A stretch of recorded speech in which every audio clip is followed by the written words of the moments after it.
പിതാവിൻ്റെയും പുത്രൻ്റെയും പരിശുദ്ധാത്മാവിൻ്റെയും നാമത്തിൽ ആമേൻ. എൻ്റെ പ്രിയപ്പെട്ടവരെ, ഇന്ന് നവംബർ 28 വെള്ളിയാഴ്ച. അമ്മേ പരിശുദ്ധ അമ്മേ, അമ്മേ പരിശുദ്ധമേ, ദൈവമാതാവേ, കൃപാസനത്തിലൂടെ ഞങ്ങൾക്കും ഞങ്ങളുടെ ദേശത്തിനും അമ്മ മധ്യസ്ഥം തേടി തന്ന എല്ലാ അനുഗ്രഹങ്ങൾക്കും കൃപകൾക്കും ഞങ്ങളിപ്പോൾ ഹൃദയം നിറഞ്ഞ നന്ദി പറയുന്നു. അമ്മേ പരിശുദ്ധമേ, ദൈവമാതാവേ, 2004 ഡിസംബർ 7 ഉച്ചകഴിഞ്ഞ് 2:30 കൃപാസനത്തിൽ സംഭവിച്ച അമ്മയുടെ പ്രത്യക്ഷപ്പെടലിനെ കുറിച്ച് തിരുസഭയ്ക്ക് സമർപ്പിച്ചിരിക്കുന്ന പഠനരേഖകളുടെ മേൽ സഭാത്മകമായ പഠനം ആരംഭിക്കുവാൻ ഞങ്ങൾ പ്രാർത്ഥിക്കുന്നു. അമ്മേ പരിശുദ്ധമേ, ഭൂസ്വർലോകങ്ങളുടെ രാജ്ഞിയായ അങ്ങേയ്ക്ക് ഭൗമസംരക്ഷണത്തിനായി പ്രപഞ്ചപ്രകൃതിയെ തന്നെ തിരുസഭ പ്രതിഷ്ഠിക്കുവാൻ ഈ പ്രത്യക്ഷീകരണം വഴി ഇടയാക്കണമേ. പരിശുദ്ധമേ, ജപമാല മാതാവേ, സകല കൃപാസനം പ്രാർത്ഥനയോടും ചേർത്ത് ഞങ്ങളിപ്പോൾ പ്രാർത്ഥിക്കുന്ന ഈ കുടുംബത്തിന്റെ പ്രത്യേക നിയോഗം പറ മക്കളെ.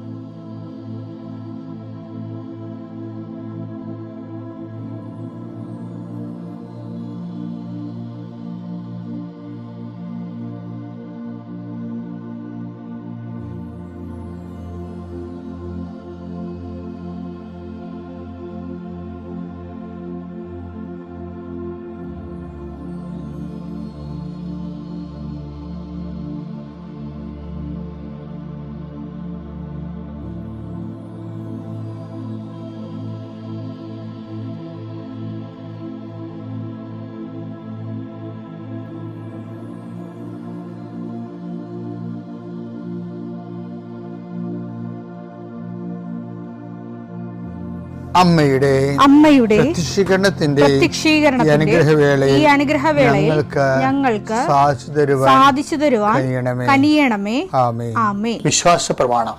സർവശക്തനായ പിതാവും ആകാശത്തിന്റെയും ഭൂമിയുടെയും സൃഷ്ടാവുമായ ദൈവത്തിൽ ഞാൻ വിശ്വസിക്കുന്നു. അവിടുത്തെ ഏകപുത്രനും ഞങ്ങളുടെ കർത്താവുമായ ഈശോമിശിഹായിലും ഞാൻ വിശ്വസിക്കുന്നു. ഈ പുത്രൻ പരിശുദ്ധാത്മാവിനാൽ ഗർഭസ്ഥനായി കന്യകാമറിയത്തിൽ നിന്ന് പിറന്ന് പൊന്തിയോസ് പീലാത്തോസിന്റെ കാലത്ത് പീഡകൾ സഹിച്ച് കുരിശിൽ തറയ്ക്കപ്പെട്ട് മരിച്ച് അടക്കപ്പെട്ട് പാതാളങ്ങളിൽ ഇറങ്ങി മരിച്ചവരുടെ ഇടയിൽ നിന്ന് 3-ാം നാൾ ഉയർത്ത് സ്വർഗത്തിലേക്ക് എഴുന്നള്ളി സർവശക്തിയുള്ള പിതാവായ ദൈവത്തിന്റെ വലതുഭാഗത്തിരിക്കുന്നു. അവിടെ നിന്ന് ജീവിക്കുന്നവരെയും മരിച്ചവരെയും വിധിക്കുവാൻ വരുമെന്നും ഞാൻ വിശ്വസിക്കുന്നു. പരിശുദ്ധാത്മാവിലും ഞാൻ വിശ്വസിക്കുന്നു. വിശുദ്ധ കത്തോലിക്കാ സഭയിലും പുണ്യവാന്മാരുടെ ഐക്യത്തിലും പാപങ്ങളുടെ മോചനത്തിലും ശരീരത്തിന്റെ ഉയർപ്പിലും നിത്യമായ ജീവിതത്തിലും ഞാൻ വിശ്വസിക്കുന്നു. ആമേൻ. സുഖസ്ഥനായ ഞങ്ങളുടെ പിതാവേ, അങ്ങയുടെ നാമം പൂജിതമാകണമേ. അങ്ങയുടെ രാജ്യം വരണമേ. അങ്ങയുടെ തിരുമനസ് സ്വർഗത്തിലെ പോലെ ഭൂമിയിലും ആകണമേ. അന്നു വേണ്ടുന്ന ആഹാരം ഇന്ന് ഞങ്ങൾക്ക് തരണമേ. ഞങ്ങളോട് തെറ്റ് ചെയ്യുന്നവരോട് ഞങ്ങൾ ക്ഷമിക്കുന്നത് പോലെ ഞങ്ങളുടെ തെറ്റുകൾ ഞങ്ങളോടും ക്ഷമിക്കണമേ. ഞങ്ങളെ പ്രലോഭനത്തിൽ ഉൾപ്പെടുത്തരുതേ, തിന്മയിൽ ഞങ്ങൾ രക്ഷിക്കണമേ. ആമേൻ. നന്മ നിറഞ്ഞ മറിയമേ, സ്വസ്തി. കർത്താവ് അങ്ങയുടെ കൂടെ സ്ത്രീകളിൽ അങ്ങ് അനുഗ്രഹിക്കപ്പെട്ടവളാകുന്നു. അങ്ങയുടെ ഉദരത്തിൻ ഫലമായി ഈശോ അനുഗ്രഹിക്കപ്പെട്ടവനാകുന്നു. പരിശുദ്ധ മറിയമേ, തമ്പുരാന്റെ അമ്മേ, പാപികളായ ഞങ്ങൾക്ക് വേണ്ടി ഇപ്പോഴും ഞങ്ങളുടെ മരണസമയത്തും തമ്പുരാനോട് അപേക്ഷിക്കണമേ. ആമേൻ. കർത്താവേ, നിന്റെ ഉന്നതമായ നാമത്തിന് സ്വസ്ഥം ചെയ്യുന്നു. കർത്താവേ, നിന്റെ വിശുദ്ധ പൗരോഹിത്യത്തെ മഹത്വപ്പെടുത്തണമേ. കർത്താവേ, സഭയിലുള്ള സാന്നിധ്യം ദൃഢമാക്കണമേ. 39 വർഷം ഞാൻ അർപ്പിച്ച കൃപാന്റെ യുഗതിയായി കൃപാസ്ഥാന ജീവനോടെ പ്രത്യക്ഷപ്പെട്ട മാതാവിൻ്റെ മാധ്യസ്ഥയിൽ അത്താറയിൽ നടന്ന 10,000-കണക്കിന് ആരാധന ശക്തിയാൽ പിതാവിൻ്റെയും പുത്രൻ്റെയും പരിശുദ്ധനാമത്തിൽ അങ്ങനെ മക്കളെ ആസ്വദിക്കുന്ന ലോകം മുഴുവനുള്ള മക്കൾ ഈ സമയത്ത് കർത്താവേ, ഇന്നത്തെ ആവശ്യത്തിന് വേണ്ടി പ്രാർത്ഥിക്കണിച്ചേ. ഈ പ്രാർത്ഥന കഴിഞ്ഞിട്ട് വേണം അവർക്ക് ഓരോ വ്യക്തികളെ കാണാൻ, അവർക്ക് ഓരോ രേഖകളുമായിട്ട് പോകാൻ, അവർക്ക് ഓരോ അവരുടെ യാത്ര പുറപ്പെടാൻ, അവരുടെ വാഹനങ്ങളിൽ പോകാൻ. ഇങ്ങനെ ഇന്നത്തെ പോർട്ട്ഫോളിയോ മുഴുവനും ഉത്തരവാദിത്തങ്ങളെല്ലാം കർത്താവെ നിനക്ക് ഏൽപ്പിച്ച് പ്രാർത്ഥിക്കുന്നു. സങ്കടപ്പെടുന്നവരുണ്ട് ചില കാര്യങ്ങൾ ഓർത്ത്, ചിലരെ ഓർത്ത് ഉത്കണ്ഠപ്പെടുന്നവരുണ്ട്. ചില ജോലി സ്ഥലങ്ങളെ ഓർത്ത് മനസ്സിൽ ഇപ്പം തന്നെ ഭയപ്പെടുന്നവരുണ്ട്. കർത്താവേ, അവരെല്ലാം നീ ഏറ്റെടുക്കണമെന്ന് പ്രാർത്ഥിക്കുന്നു. ഈശോ, I come with you wherever you go എന്ന് പറഞ്ഞ അങ്ങയുടെ വാഗ്ദാനം നിറവേറ്റിക്കൊണ്ട് അങ്ങയുടെ മക്കളുടെ കൂടെ ഇന്നത്തെ യാത്രയിൽ നീ സഹയാത്രികനാകണമെന്ന് പ്രാർത്ഥിക്കുന്നു. കർത്താവ്, രാത്രി ഇന്ന് തിരിച്ചു വരുമ്പോൾ അവർ ഉത്തരവാദിത്തങ്ങളെ നിറവേറ്റി അങ്ങയുടെ കൂടെ ഇൻസെൻറ്റീവ് കൊടുത്ത് അവർ വിചാരിക്കുന്ന കൂടുതൽ കാര്യങ്ങൾ ചെയ്ത് തീർത്ത് എല്ലായിടത്തും വിജയമുണ്ടായി തിരിച്ചു വരാൻ കൃപാസ്ഥാനത്താരെ ജീവനോടെ പ്രത്യക്ഷപ്പെട്ട മാതാവ് പരിശുദ്ധ അമ്മ, നിൻ്റെ അമ്മ മധ്യസ്ഥ ദൈവമാതാവിൻ്റെ മധ്യസ്ഥതയിൽ ഈശോയുടെ നാമം തന്നെ ഞാൻ ആശീർവദിച്ച് അയക്കുന്നു. ദൈവം തന്നെ അനുഗ്രഹിക്കട്ടെ. എൻ്റെ പ്രിയപ്പെട്ടവർ, നമ്മളിപ്പോൾ ഓൺലൈനിലെ ആൾക്കാർ ഒത്തിരി സാധനം മേടിക്കും. ഞാനും കുറേ മേടിക്കുന്നുണ്ട്. ഞാൻ മേടിക്കണ എന്താ വെച്ച് കഴിഞ്ഞാൽ ചെടികളുടെ വിത്തുകളൊക്കെ ഞാൻ മേടിക്കണത്. ഇപ്പം കുറേ ചെടിയൊക്കെ വന്നിട്ടുണ്ട്. ഞാൻ ബുക്ക് ചെയ്താൽ നമ്മുടെ ഇവിടെയൊക്കെ ഇല്ലാത്ത ചെടികൾ കാണുമ്പോൾ അതിൻ്റെ കുരുക്ക്, അതിൻ്റെ വിത്തൊക്കെ വാങ്ങിക്കും ഓൺലൈനിൽ. ഈ ഓൺലൈനിൽ മാത്രം പർച്ചേസ് ചെയ്യുന്ന കുറേ ആൾക്കാരുണ്ട്. ബനിയൻ, ഷൂസ്, അതെല്ലാം സാധനം ഓൺലൈനിൽ മേടിക്കത്തുള്ളവർ. അപ്പോൾ അതിന് അവർക്ക് ഇത് നല്ല മരിങ്ങാണ്. അവർ ഓഫറുള്ള സമയം അറിയാം. അവർ ചില ആൾക്കാർ രാത്രി 12 മണിക്കൊക്കെ ഓഫർ അനൗൺസ് ചെയ്യും. തിരുവോണത്തിനും ക്രിസ്മസിനും ഒക്കെ ഒരു ദിവസം ഇന്ന് രാത്രി 1 മണിക്കൂർ ഓഫറുണ്ടെന്ന് പറയുമ്പോൾ ആൾക്കാർ ഉറക്കം നിന്നിട്ട് ചിലപ്പോൾ 900 രൂപയുടെ ഷർട്ട് ചിലപ്പോൾ അവർ 90 രൂപക്ക് മേടിക്കും. ഓഫറാണത്. അപ്പോൾ നമുക്ക് സ്ഥാപന ജൈവ വസ്തുക്കളൊക്കെ വാങ്ങിക്കുന്നതിന് നമ്മൾ എന്തുമാത്രമാണ് ഓഫർ നോക്കണത്, പിച്ചിലൻ്റായിട്ട് ഷാർപ്പോട് കൂടി.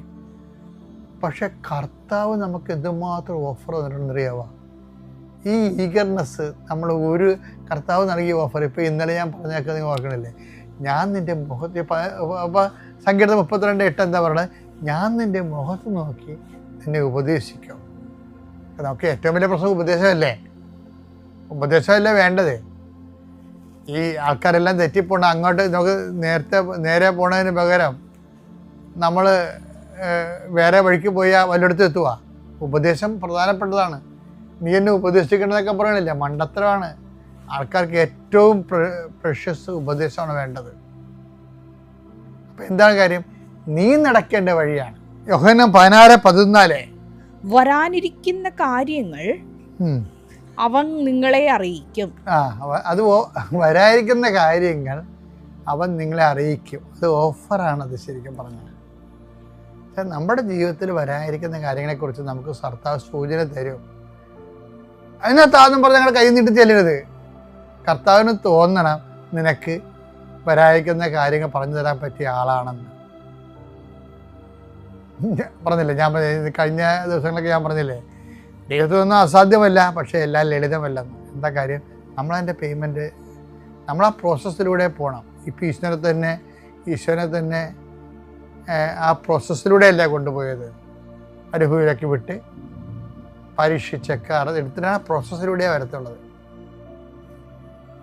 അപ്പം അതുകൊണ്ട് ദൈവത്തിൻ്റെ മുമ്പിൽ നമുക്ക് കുറേ പ്രലോഭനങ്ങൾ ഉണ്ടാകണമെന്ന് വെച്ച് കഴിഞ്ഞാൽ എല്ലാം നമ്മളുണ്ടാക്കണമല്ല, കുറച്ച് ദൈവം തന്നെ നമ്മളെ ടെസ്റ്റ് ചെയ്യാൻ വേണ്ടി ഉണ്ടാക്കും. ഇപ്പം എൻ്റെ ഏറ്റവും വലിയ വിഷയം വെച്ചാൽ വിശ്വസ്തതയാണ്.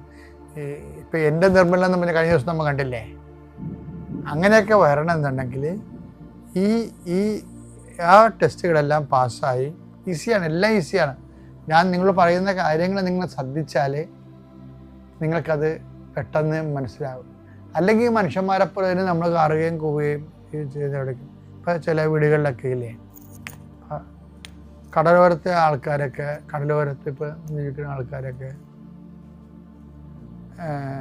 മരിപ്പൊക്കെ വരികയാണെങ്കിൽ അവർ ഞങ്ങളുടെ ആൾക്കാർ സ്വരത്ത് നിലവിളിക്കും. നിലവിളിക്കല്ലേ? നിലവിളിച്ചില്ലെങ്കിൽ അവർക്ക് എന്തോ കുഴപ്പമുള്ളതായിട്ട് ആൾക്കാർ തോന്നും. അപ്പം അവൻ നിലവിളിക്കേണ്ടതാണെന്നുള്ള ആ ഇമോഷണൽ സെറ്റപ്പിൽ.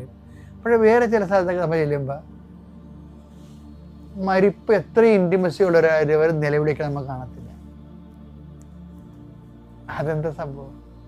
ദുഃഖമില്ലാത്തതാണ് അവർക്ക്. കഠോരമായ ദുഃഖം ഉണ്ടാകും ചിലപ്പോൾ. പക്ഷെ അവർ നിലവിളിച്ച് അങ്ങനെ ശീലിച്ചിട്ടില്ല. നിലവിളി ആരും പ്രതീക്ഷിക്കണില്ല. സമൂഹം ആ നിലവിളി പ്രതീക്ഷിക്കണില്ല. അവരുടെ ആ സമൂഹം ആ നിലവിളി പ്രതീക്ഷിക്കണില്ല. അതുകൊണ്ട് അവർ ഞങ്ങൾക്ക് ഇങ്ങനെ ഗിയർ ചേഞ്ച് ചെയ്ത് ഒക്കെ ഇങ്ങനെ നിൽക്കുക, ഞങ്ങളടിച്ചൊക്കെ നിൽക്കുകയുള്ളൂ. അങ്ങനെ കാർക്കുപി നിലവിളിക്കത്തില്ല. ചില സ്ഥലങ്ങളിൽ നിലവിളി പ്രതീക്ഷിക്കുന്നുണ്ട് സമൂഹം. അപ്പോൾ അവർ ലാവിഷായിട്ട് നിലവിളിക്കുകയാണ്. അപ്പം ഞാനിങ്ങനെ ആരെ ആക്ഷേപം സംസാരിക്കുകയല്ല, ഓരോ രീതിയിലാണ് ഓരോ ആൾക്കാരെയും വിഷയത്തിൽ വരുന്നത്. ഇത് തന്നെ ആധ്യാത്മികതയിലും അതുപോലെ വരുന്നുണ്ട്. ശരിക്കും പറഞ്ഞാൽ നമ്മൾ ദൈവമായിട്ടുള്ള ഡീലിങ്സിൽ പലപ്പോഴും ചില ആൾക്കാർ,